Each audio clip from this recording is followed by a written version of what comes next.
जो साधक भगवान की प्राप्ति का उद्देश्य बनाया और भगवान के मार्ग में चला, साधन भजन पाठ पूजा आदि सब किया, पर वो योग भ्रष्ट हो गया। यहां भ्रष्ट होने वाले की महिमा नहीं है, योग भ्रष्ट की महिमा है। भ्रष्ट जिसका उद्देश्य ही भोग है, यहां उनकी चर्चा नहीं हो रही। यहां चर्चा हो रही कि जिनका उद्देश्य भगवान है, भगवान की प्राप्ति के लिए पूरा प्रयत्न किया, पर विषयों से परास्त हो गया। उसकी इच्छा विषय भोग नहीं है, उसका उद्देश्य विषय नहीं है। योग भ्रष्ट की महिमा भगवान ने दो योग भ्रष्ट बताए, एक विषय सहित और एक विषय रहित।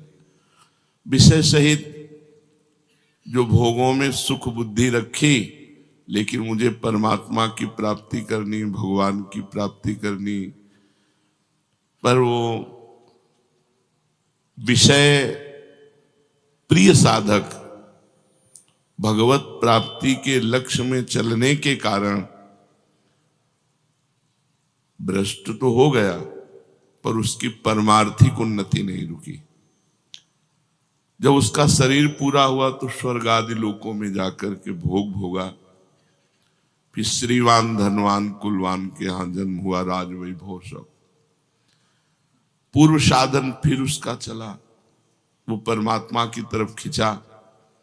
भगवान ने कहा प्रयत्नाद्यत मानस्तु योगी संशुद्ध किल्बिषः अनेक जन्म संसिद्धस ततो याति पराम गतिम। अनेक जन्म का तात्पर्य यहां 10-20 जन्म से नहीं है, सिर्फ एक जन्म से है। अब वो इस जन्म में फिर भूल कर बैठा। इसमें आगे लिखा हुआ है तीसरे अनेक जन्म संसिद्धिम का तात्पर्य है 3 जन्म में उसे भगवत प्राप्ति हो ही जाएगी। जैसे भरत जी को, भरत से हिरन और हिरन से ब्रह्मबोध संपन्न महापुरुष। ये उसकी गति बताई जा रही है जो विषय भोग ना चाहते हुए बलात् विषयों ने उसको परास्त कर दिया है। और एक है कि वैरागी है, पूर्ण वैरागी है, भगवत लक्ष्य बनाया पर भजन पूरा नहीं हुआ, मृत्यु हो गई और उसे भगवत प्राप्ति नहीं हुई, तो उसे श्रीवान कुलवानों के यहां जन्म नहीं मिलेगा, उसे स्वर्ग नहीं जाना होगा, वो सीधे योगियों के कुल में जन्म होगा, जिसे भगवान कह रहे बड़ा दुर्लभ है। बचपन से ही भगवत साधना और विषय तो पहले ही जन्म में उसने राग त्याग दिया, तो इस जन्म में बहुत जल्दी वो सिद्ध हो जाता है, बहुत जल्दी भगवत प्राप्ति कर लेता है। तो भगवान ने जब योग की महिमा कही, तब ये कहना ही पड़ा कि कौन सा योगी। तो भगवान कह रहे हैं हम जिस योगी की बात कह रहे हैं वो तपस्वियों से भी अधिक होता है, ज्ञानियों से भी अधिक होता है और कर्म योगियों से भी अधिक होता है। तपस्विभ्योऽधिको योगी ज्ञानिभ्योऽपि मतोऽधिकः कर्मिभ्यश्चाधिको योगी तस्माद्योगी भवार्जुन। तपस्विभ्यो अधिको योगी, भगवान को जो पसंद योगी है, जिस योग की बात आगे कहेंगे, कह रहे हैं वो योगी तपस्वियों से भी अधिक बड़ा है। तपस्वी जो अपनी तपस्या का प्रदर्शन दिखाते हैं समाज में, इतने वर्ष खड़े रहे, इतने वर्ष अमुक तपस्या, इतने वर्ष जल में, इतने वर्ष अग्नि तापना, रिद्धि सिद्धि आदि के पाने की लालसा, संसारिक सम्मान, संसारिक कीर्ति, रुपया पैसा, और तपस्या कर रहे हैं। ऐसा नहीं, तपस्या में कमी नहीं, वो तपस्वी हैं, पर रिद्धि सिद्धि प्राप्ति के लिए सर्दी गर्मी सहना, भूख प्यास सहना, बड़ी कड़ी तपस्या सहना, इन तपस्वियों से वो श्रेष्ठ है योगी। कौन सा योगी? आगे बताएंगे। ज्ञानिभ्योपि मतोधिका, ज्ञान योगी से भी बढ़कर के वो योगी है, जिसकी भगवान आगे चर्चा करेंगे। यहां ब्रह्मबोध संपन्न ज्ञानी की बात नहीं कर रहे, यहां शास्त्र ज्ञानी की बात कर रहे हैं कि शास्त्रों का ज्ञान है, वेदांत का ज्ञान है, वो प्रवचन करता है, दूसरों को समझाता है, लेकिन मान प्रतिष्ठा चाहता है, यश कीर्ति चाहता है, लोक सम्मान चाहता है, लोक ऐश्वर्य और भोगों में मस्त है, तो ऐसे ज्ञानियों से भी वो श्रेष्ठ है योगी। ज्ञान योगी से भी श्रेष्ठ है योगी। कर्मिभ्यश्चाधिको योगी, जो कर्म योगी है उनसे भी श्रेष्ठ है। इस लोक में राज सुख मिल जाए, धन संपत्ति मिल जाए, सुख आराम मिल जाए, बड़े बड़े भोग मिले, मरने के बाद ऊंचे लोकों में स्वर्ग में जाकर भोग भोगे, ऐसा उद्देश्य रखकर जो कर्म करते हैं उन कर्म योगियों से भी श्रेष्ठ है योगी। तीन योगियों की चर्चा की, तपस्वी योगी, ज्ञान योगी और कर्म योगी। इन तीन योगियों से भी बड़ा है वो योगी। तस्माद् योगी भवार्जुन, हे अर्जुन तुम वो योगी बनो जो मेरे मत में योगी है।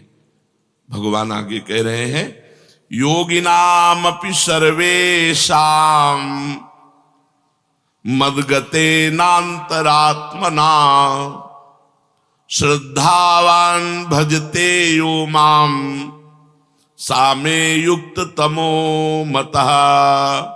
बहुत सुंदर बात भगवान ने कही। यही अपने लोगों की बात है। जो अपने लोगों की बात है वो इस श्लोक की बात है। पीछे जो आप लोगों ने सुना कि भ्रष्ट हो जाने पर वो अन्य लोगों के भोगों को भोगने के बाद, श्रीमान कुलों में जन्म लेने के बाद, हो सकता है एक जन्म और लेने के बाद तब भगवत प्राप्ति हुई। अपने लोगों की नहीं, अपने शरणागत हैं, अपने योगी नहीं है, न तपस्वी हैं, न ज्ञानी हैं, न कर्मयोगी हैं, अपने शरणागत जन हैं। अजात पक्षा युमातरम खगा, जैसे छोटा सा बच्चा घोंसले में बैठे अपनी माँ की बाट जोता है, ऐसे हम प्रियालाल की कृपा के पात्र हैं। हम उनकी कृपा से चल रहे हैं, हम उनका जस गाते हैं, उनका नाम जप करते हैं, उनकी जूठन पाते हैं, उनके धाम के वासी, उनके आश्रित है। हमको ये गतियां नहीं मिलेंगी। हमसे अगर चूक भी हो जाएगी तो हमारी श्री जी का स्वभाव है। अवगुण करे समुद्र सम गनत ना अपनो जानी राई के सम भजन को मानत मेरु समान। राई बहुत छोटा दाना होता है, अगर थोड़ी भी सेवा बन गई, थोड़ा भी भजन बन गया तो हमारी प्रियाजू से सुमेरु पर्वत के समान मानती, और अगर पाप बन गया समुद्र के समान तो मानती ही नहीं है। इसलिए हमारा अगला जो जन्म है वो नहीं होगा।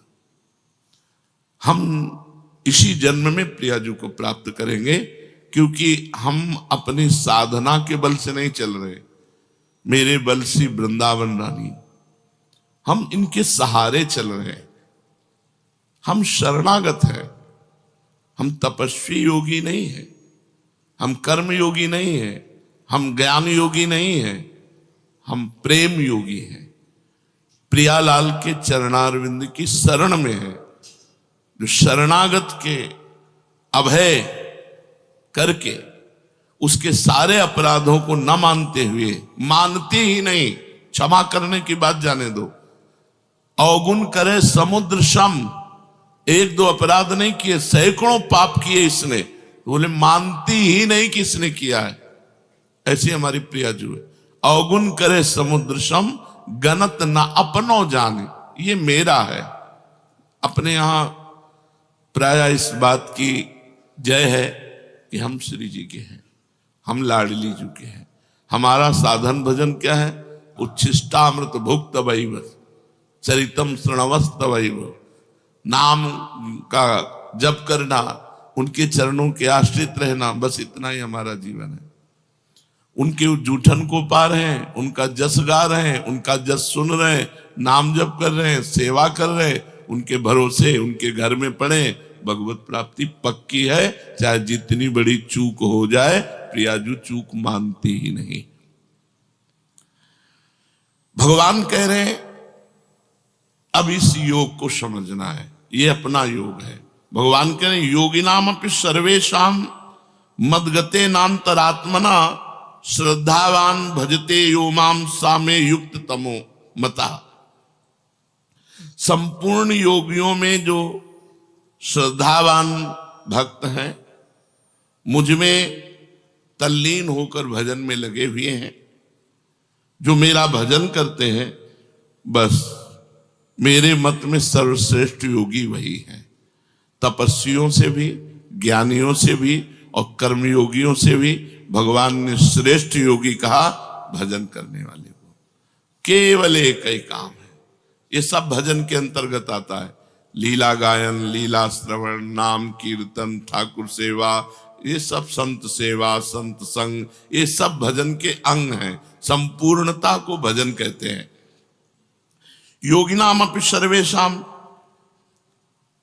जितने योगी वर्णन किए गए शास्त्रों में, जिनमें भगवान ने कर्म योग, ज्ञान योग और तपस्या योग का वर्णन किया, वैसे और भी योग हैं। सांख्य योग, हठ योग, मंत्र योग, लय योग, बड़ी साधनाएं शास्त्रों में वर्णन की गई हैं। भगवान कहते हैं क्योंकि भगवान के लिए ही सारे योग हैं, तो भगवान कह रहे हैं मेरे मत में तो सबसे बढ़िया भगवान ही का तो मत हुआ। मेरे मत में योगिनाम अपि सर्वेशाम मदगते नान्तरात्मना, श्रद्धावान भजते यो माम सामे युक्त तमो मता। इन सब योगियों से, तपस्वियों से, कर्म योगियों से, सांख्य योगियों से, लय योगियों से और भी जो हठ योग हैं, इन सबसे श्रेष्ठ है मेरा भक्त योगी, जो निरंतर भगवान के भजन में लगा हुआ है।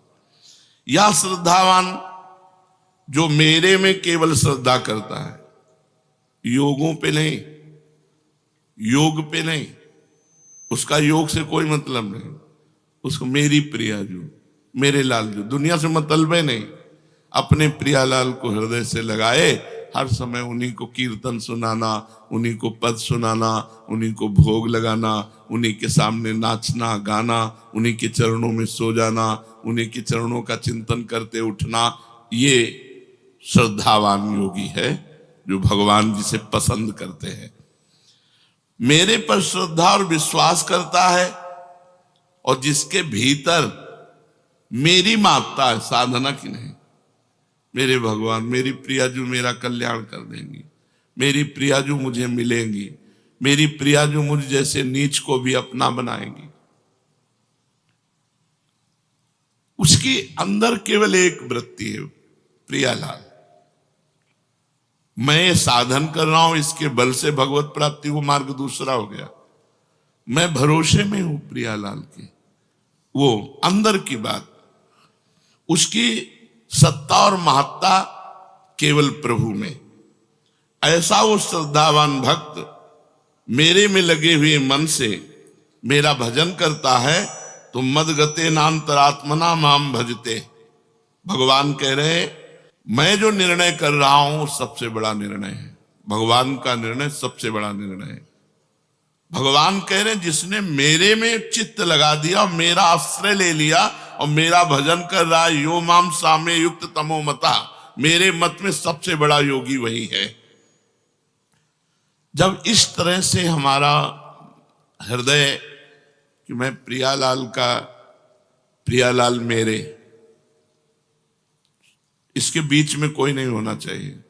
रुपया पैसा रिश्तेदार नातेदार कोई नहीं। मैं अकेला, केवल मेरे भगवान और मैं प्रभु का। बस अंतर में देखो, कोई मेरा नहीं होना चाहिए। सब कोई होते हुए भी मेरा कोई नहीं होना चाहिए। मेरे सिर्फ प्रभु और मैं प्रभु का, ये सबसे बड़ा योग है। तब मन स्वतः ही भगवान में लग जाता है, भगवान में अपनापन हो जाता है। प्रियालाल से अपनापन हो जाता है। अपने प्रियालाल, अपने ठाकुर जी, अपनी श्री जी। ऐसा नहीं लगता कि मतलब कोई और, अपनी श्री जी, अपने प्रियालाल।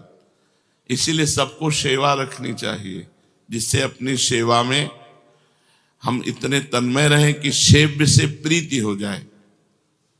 कल एक रोकर एकांतिक में साधक कह रहा था कि मुझे सबसे बड़ी चिंता है कि हमारे मर जाने के बाद हमारे ठाकुर जी की सेवा कौन करेगा।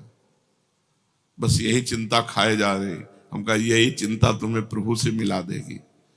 यही चिंता प्रभु के सुख के लिए सोचना कि अभी तो मैं ये कर रहा हूं, और जब मेरा शरीर छूट गया तो मेरे ठाकुर को कौन भोग लगाएगा, कौन पवाएगा, कौन आरती करेगा, कौन शयन कराएगा। ये जो चिंता है ना, यही भगवान प्यार देखते हैं और इसी प्यार से मंगल हो जाता है।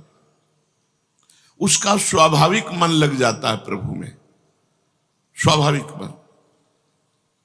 4 फूलों की सैया लगाकर देखो, रोज रात्रि में जब शयन कराओ, सुंदर 4 राय बेल के फूल डाले, गुलाब की पंखुड़ियां डाली, कोमल एक वस्त्र उसके ऊपर बिछा दिया कि फूल चुभे ना, क्योंकि फूल से भी सुकुमार हमारे प्रियालाल हैं। और ऐसे शयन कराओ, फिर देखो कैसा सुख मिलता है। फिर चरण चापो, देखो कैसा सुख मिलता है। भगवान इसी को कह रहे हैं, मेरे मत में सर्वश्रेष्ठ योगी है। वो खाते पीते उठते बैठते चलते फिरते सोते जागते सभी क्रियाओं में भगवान का नाम जप करता है, भगवान का चिंतन करता है। उसका मन भगवान में लगा रहता है। जो केवल प्रभु का हो जाता है, मैं केवल प्रियाजू का हूं। जिसका मन व्यक्तिगत कोई अस्तित्व नहीं रखता, प्रियाजू के लिए, ये फूल प्रियाजू के लिए, ये इत्र प्रियाजू के लिए, ये भोग प्रियाजू के लिए, जो देखा वो सब प्रियाजू के लिए, अपने लिए भूल गया। ये सबसे बड़ा योगी है। अपनी चाह भूल गया, अपने प्रियालाल के सुख के लिए। उसकी व्यक्तिगत कोई चाह नहीं होती। उसकी साधन भजन जप कीर्तन श्रवण मनन सब प्रभु के लिए होता है, सब प्रभु के लिए, अपने लिए नहीं। अपना कल्याण हो, ये बात हट जाती है शरणागत की, क्योंकि अपना कल्याण तो हो चुका हम प्रभु की शरण में। अब हमें जो करना है अपने प्रभु के लिए करना है। उसकी जितनी भी परमार्थिक क्रियाएं हैं, साधन भजन जप कीर्तन श्रवण मनन, वो सब प्रभु के लिए होता है। और जो व्यवहार की क्रियाएं, खाना पीना चलना फिरना सोना जागना, ये सभी क्रियाएं, या खेती व्यापार नौकरी, सभी जीविका संबंधी क्रियाएं, वो सब प्रभु के लिए। तो उसकी दोनों क्रियाएं परमार्थिक और व्यवहारिक दोनों भजन हो जाती। रुपया कमा रहे हैं, जिससे परिवार है, परिवार प्रभु का है, प्रभु स्वरूप है, उसकी सेवा हो रही है। परिवार का सेवन वो भगवान की सेवा मान के करता है, उसका सब व्यवहार भजन बन जाता है। अनन्य भक्त के भजन के स्वरूप को भगवान यहां कह रहे हैं कि वो मेरी प्रसन्नता के लिए सारे कर्म करता है, मेरी प्रसन्नता के लिए। एक कर्म करता है अपनी प्रसन्नता के लिए, और एक भगवान की प्रसन्नता के लिए कर्म करता है। जो भी कर्म है, खेती किसानी व्यापार नौकरी व्यवहार जो भी है, वो सब प्रभु की प्रसन्नता के लिए करता है और भगवान के परायण रहता है। वो केवल भगवान का भक्त है, संसार का भक्त नहीं। वो संसार की आसक्ति को छोड़ करके केवल भगवान से, इसलिए भगवान कहते हैं मदगते नान्तरात्मना, उसने अपनी अंतरात्मा मेरे को समर्पित कर दी। साम्य युक्त तमोमता, संसार से विमुख होकर अपना उद्धार करने वाले लगे हैं, उन सबको साधक कहते हैं, योगी कहते हैं। लेकिन ये अपने कल्याण के लिए नहीं लगा, ये अपने प्रियालाल को सुख पहुंचाने के लिए लगा है। हमारा कल्याण हो जाए तो याद ही नहीं आता।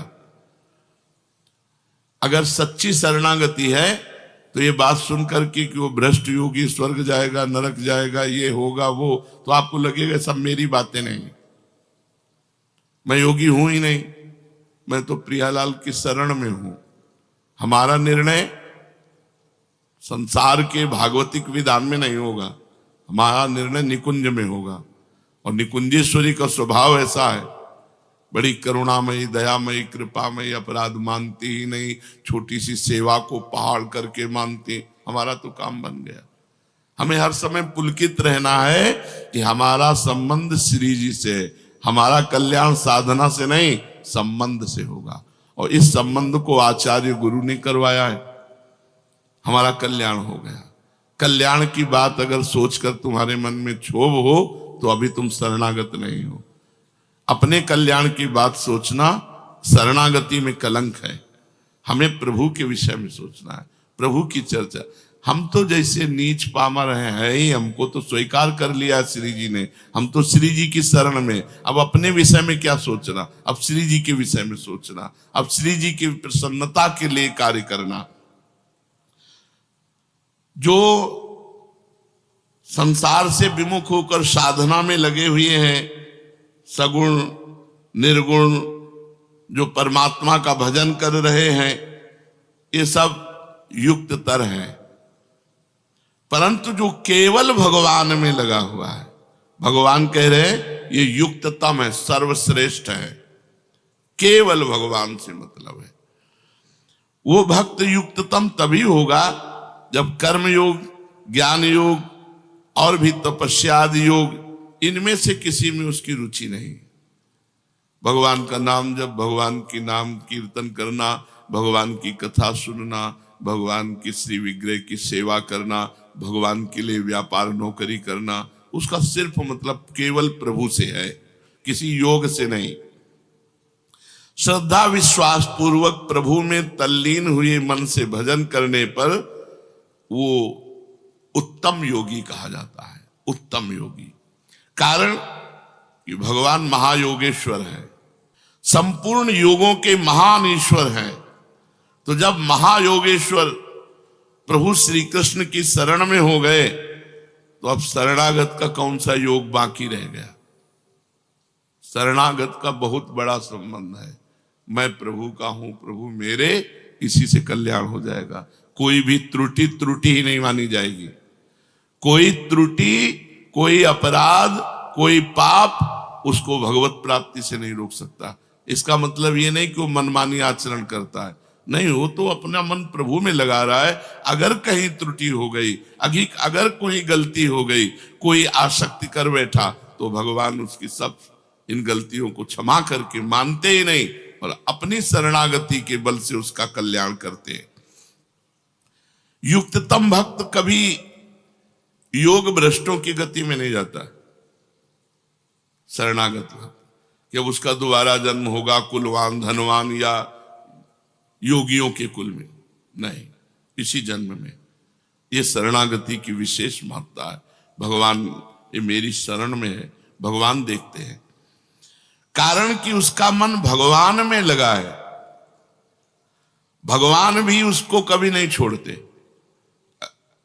हमारा लक्ष्य है कि हम बिहारी जी दर्शन करने जा रहे हैं, बिहारी जी देख ले कि हमारे लिए आ रहा है, और बीच में बाजार में फंस गया, इधर उधर देखने लगा, तो अंदर लक्ष्य तो चल रहा है ना कि यार बिहारी जी जाना है, यार समय हम इधर उधर, अंदर व्याकुलता लग रही, पर इतना मनोमोहक दृश्य है कि वो दृश्य देख रहा है, वो चाट पकौड़ी देख रहा है, पर अंदर चल रहा है उसके, यार बिहारी जी दर्शन करने जाना है। तो बिहारी जी इस बात को पकड़े, चाट पकौड़ी बीच में खाने लगा, इधर उधर देखने लगा, इस बात को बिहारी जी नहीं देखते। बिहारी जी देखते कि ये मेरे दर्शन के लिए चला है, बस इस बात का फल मिलता है, इस बात की कल्याण और सदगति होती है। जैसे कोई भगवान के भजन में चला, अब अंतिम समय इतनी पीड़ा है, इतनी कि वो भगवान का स्मरण नहीं कर पाया। शरणागत बेहोश हो गया, भगवान की याद करने लायक नहीं रहा। अन्य साधक योग भ्रष्ट कहा जाएगा, लेकिन यहां शरणागत की बात चल रही। तो भगवान उसकी याद करते हैं, वो योग भ्रष्ट कभी हो ही नहीं सकता। ततस्तम म्रियमाणम तो काष्ठ पाषाण सन्निभम अहम स्मरामि मद भक्तम नयामि परमाम गतिम। ये है बहुत बढ़िया बात। अब उसका हृदय काष्ठ के समान, पाषाण के समान दुख में ऐसा डूब गया मरते समय कि भगवान का स्मरण नहीं आया। यही सदगति बिगड़ जाती है। अन्य योगियों की यही सदगति बिगड़ती है। बेहोश हो गया अधिक कष्ट में, मूर्छा में, और भगवान का स्मरण नहीं हुआ तो उसकी सदगति बिगड़ गई। लेकिन भक्त की जो शरणागत है, कह रहे हैं उस म्रियमाण भक्त का मैं स्वयं स्मरण करता हूं और उसको परम गति प्रदान करता हूं। अंतिम समय भक्त स्मरण करे तो सदगति, और भक्त मतलब जो और योगी है स्मरण ना करे तो उसकी गति बिगड़ जाएगी।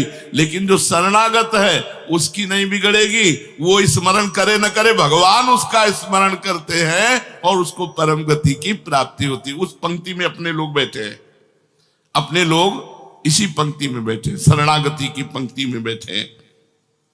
कितनी बढ़िया बात है कि अंत समय यदि हमारे से स्मरण नहीं हुआ तो हमारा स्मरण हमारी प्रियाजू कहेंगे और कहेंगे बुला उसको। अन्य कोई गति नहीं हो सकती। अब अपने लोगों की अन्य कोई गति नहीं, योग भ्रष्टों वाली गति नहीं। हाँ, पर अन्य भी कितनी सुविधाजनक है कि अगर वो भ्रष्ट भी हो गया है तो दिव्य लोकों के भोगों को भोग कर श्रीवान कुलवानों के कुल में जन्म होना। तात्पर्य है कि एक बार जो संसार से विमुख होकर भगवान के सन्मुख हो गया, एक बार भगवान की शरण ले ली, जिसको अपने बल का अभिमान नहीं, जिसको अपने उद्योग प्रयत्न का, बिल्कुल एक एक बात समझते जाओ, अपना कोई बल नहीं कि हम भगवत प्राप्ति कर सके। हमारा कोई उद्योग नहीं है, प्रयत्न नहीं है, हम इतने प्रयत्नशील नहीं कि हम भगवत प्राप्ति कर लें।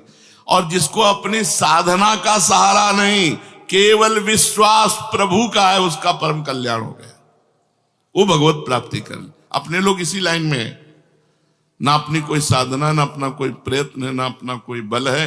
अब तो प्रियाजू के सहारे हैं, जैसे प्रियाजू चलावे। ऐसे भक्त को कभी योग भ्रष्ट नहीं होना पड़ता, क्योंकि वो प्रभु पर निर्भर है। उसके अंतःकरण में भगवान का आश्रय है, साधना का नहीं, प्रयत्न का नहीं, अपने उद्योग प्रयत्न का नहीं, उसे भगवान का भरोसा है। अपने पुरुषार्थ का सहारा नहीं, अपनी साधना पर विश्वास नहीं, उसको भगवान की कृपा पर विश्वास है।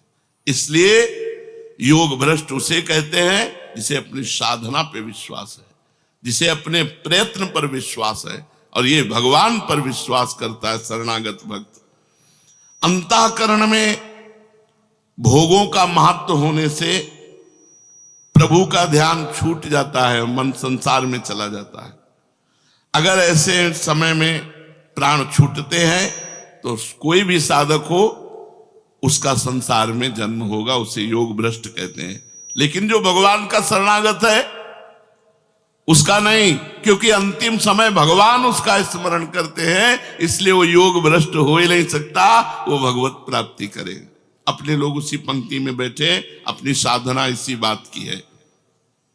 अगर अपने बल का सहारा विश्वास और अभिमान ना हो और संसार में मन जाए, तो भगवान का भरोसा है, तो योग भ्रष्ट नहीं माना जाएगा। फिर सुन लो इस बात को, अपने साधन का, प्रयत्न का भरोसा नहीं है, भरोसा प्रभु का है, प्रियाजू का। और मन खूब संसार में जा रहा है, उसका मन संसार में जा रहा है, वो अंतिम समय भी संसार में चला गया, तो वो योग भ्रष्ट नहीं होगा, क्योंकि प्रियाजू इसका स्मरण करेंगे और वो प्रियाजू के पास पहुंच जाएगा। अपने लोग बेपरवाह रहेंगे। हम श्यामाजू केवल अभिमानी, टेढ़े रहे मोहन रसिया सो बोले अटपट बानी। ये बात बैठाल लो, हृदय में बैठालने की है। अब हमारा अंतिम नहीं बिगड़ेगा, क्योंकि अंतिम में प्रिया जो हमें याद करेंगी। जीवन में जितना बनता है हम श्यामा प्यारी श्यामा प्यारी रट रहे हैं, और जब हम रटने लायक नहीं रहेंगे तब श्यामा प्यारी हमारी स्मृति करेंगी और हमारा मंगल हो जाएगा। कारण कि ऐसी अवस्था में मन तो संसार में चला गया, लेकिन आश्रय भगवान का है, इसलिए आश्रय से उसका कल्याण हो गया। उसने साधना का आश्रय नहीं लिया था, उसने प्रभु का। ये बहुत मीठी बात है, बहुत अमृतमयी बात है, क्योंकि उस समय हमारे बस की बात नहीं रहती। हमारे बस की बात तो अभी भी नहीं है, जब मन जहां चाहता है वहां चला जाता है। तो उस समय, अंतिम समय जब हमारा आएगा, उस समय मेरे बस की बात नहीं, तो उस समय प्रियाजु स्मृति करके हमारा परम कल्याण, परम मंगल करती। ऐसे निर्भर भक्त का चिंतन भगवान स्वयं करते हैं, जिससे वो योग भ्रष्ट ना होकर भगवत प्राप्त हो जाता है। जय हो। संसार का संबंध विच्छेद होने से योगी बंधन मुक्त होता है, लेकिन ये संसार का चिंतन करने पर भी भगवान को प्राप्त होता है। ये खास बात है शरणागति की। अंतिम समय संसार का चिंतन चला गया, लेकिन आश्रय किसका है? प्रियाजू का। अंदर आश्रय प्रियाजू का, प्रभु का आश्रय। तो इसका परम कल्याण आश्रय से हुआ, मन आने जाने से नहीं। ये है शरणागति की विशुद्ध महिमा। वो निर्विकार परम सुख, परम शांति, परम आनंद का अनुभव करेगा। उसकी पूर्णता में कभी कोई कमी नहीं हो सकती, क्योंकि अंतरात्मा से उसने प्रभु का आश्रय लिया है। ये भगवान जो ये कह रहे हैं, मदगते अंतरात्मा, जिसने अंदर से मेरा आश्रय ले लिया। इसी तभी हमने कई बार सत्संग में कहा है, भगवत प्राप्ति आश्रय से होती है। अंदर का जो आश्रय है वो भगवान देखते हैं। भगवान के साथ जो अपनापन है, जो भगवान के प्रति भाव प्रकट हो गया है, वो भाव उसका परम मंगल कराता है। तो भगवान तपस्वियों से भी अधिक योगी, ज्ञानियों से भी अधिक योगी और कर्मयोगियों से भी अधिक योगी बताया किसको? जो निरंतर भगवान के भजन में डूबा हुआ है, जिसका आश्रय केवल श्री भगवान है, अन्य कोई है ही नहीं। भगवान कह रहे, मय्यासक्त मनाः पार्थ योगम युञ्जन मदाश्रयः असंशयं समग्रं मां यथा ज्ञास्यसि तच्छृणु। हे पृथानंदन, मुझ में आसक्त मन वाला, अगर नहीं हो पाया आसक्त मन वाला, तो मदाश्रया, मेरे आश्रित, जो इसका अभ्यास करता है, तो तू मेरे जिस समग्र रूप को निसंदेह जिस प्रकार जान सकेगा, उसको उसी प्रकार से सुन। मय्यासक्त, मेरे में ही जिसका मन आसक्त हो गया है। देखो, खास बात देखी जाती है, जैसे हृदय से हमारे लोगों का लक्ष्य भगवत प्राप्ति है, प्रियाजू है। अब बीच में हम किसी भी में फंस जाते हैं तो फंसना नहीं माना जाएगा। वो तो रास्ते में हो, तो जो प्रभु है वो देख रहे हैं कि चला मेरी तरफ है, इसका लक्ष्य मैं हूं, इसका आश्रय मैं हूं, पर मेरी दुरंत माया है, ये आकर्षित हो गया, तो मेरी ही तो माया है, इसलिए भगवान उसके। अगर जो साधक मय्यासक्त मना, प्रभु में ही जिसका मन आसक्त हो गया है, सारा स्नेह बटोर करके प्रभु के चरणों में सबकी ममता ताग बटोरी, मम पद मन बांध बर डोरी, ये मय्यासक्त मना है। माता पिता भाई बंधु रिश्ते नाते, यहां तक कि अपने शरीर की भी ममता का त्याग करके केवल प्रभु के चरणों में, उसे मय्यासक्त मना कहते हैं। चिपक गया मन प्रभु में, स्वाभाविक प्रभु में मन लग गया, तो उसको भजन तो करना नहीं पड़ता, स्वाभाविक भजन होता है, क्योंकि उसकी आसक्ति प्रभु में हो गई है। स्वाभाविक मेरी याद आती है, उसको कभी विस्मृति नहीं होती, मैं चाहता हूं कि तू ऐसा बन, मय्यासक्त मनाः पार्थ। पार्थ मेरे आसक्त मन। उत्पत्ति विनाशशील वस्तुओं का शब्द स्पर्श रूप रस गंध का आकर्षण तभी मिटेगा जब मय्यासक्त मना होगा, जिसका मन प्रभु में आसावई मना कृष्ण पदारविंदयो। जिसका इस लोक में शरीर के आराम, आदर सत्कार और नाम बड़ाई की, स्वर्ग आदि परलोक के भोगों की किंचन मात्र कोई प्रियता नहीं रह गई है।